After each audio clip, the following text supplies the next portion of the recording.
একটা সময় তার মনে ছিল মুসলমানদের প্রতি তীব্র বিদ্বেষ আর প্রবল ঘৃণা।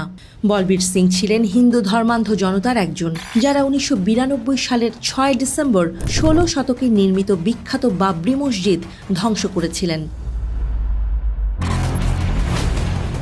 বলবীর সিংই ছিলেন প্রথম ব্যক্তি যিনি কেন্দ্রীয় গম্বুজের ওপরে পৌঁছান। তার হাতে ছিল একটা হাতুড়ি।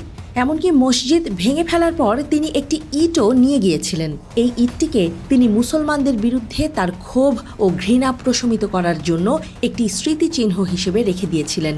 মসজিদটি ধ্বংস করার পরপরই বলবীর সিং এবং তার বন্ধু যোগেন্দ্র পাল গভীর আত্মদর্শনে নিমগ্ন হন। 6 মাস পর তারা ইসলাম ধর্ম গ্রহণ করেন। বলবীর সিং, যিনি এখন মোহাম্মদ আমির নামে পরিচিত, বাবরি মসজিদ ধ্বংসে অংশগ্রহণের প্রায়শ্চিত্ত হিসেবে 100টি মসজিদ নির্মাণের শপথ করেছিলেন। মৃত্যুর আগ পর্যন্ত তিনি 91টি মসজিদ তৈরি বা সংস্কার করেছেন।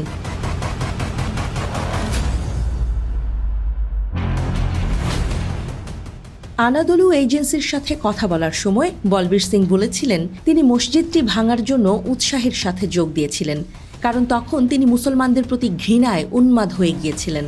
তিনি বলেন, আমি বাবরি মসজিদের জায়গায় ভগবান রামের নামে মন্দির তৈরি করার প্রতিশ্রুতি দিয়েছিলাম। ভুল বুঝতে পেরে আমি 100টি মসজিদ নির্মাণ করে আমার পাপ ধুয়ে ফেলার প্রতিশ্রুতি দিয়েছি।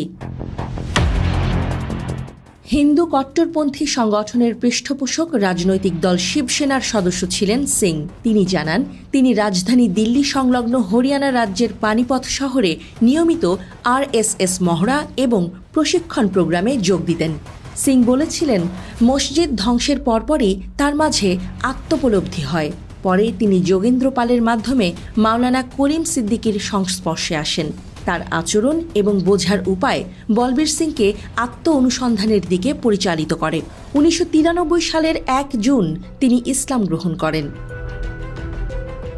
বলবীর সিং পানিপথের কাছে একটি ছোট গ্রামে হিন্দু রাজপুত পরিবারে জন্মগ্রহণ করেন। তার বাবা একজন স্কুল শিক্ষক, যিনি মহাত্মা গান্ধীর দর্শনে অনুপ্রাণিত ছিলেন।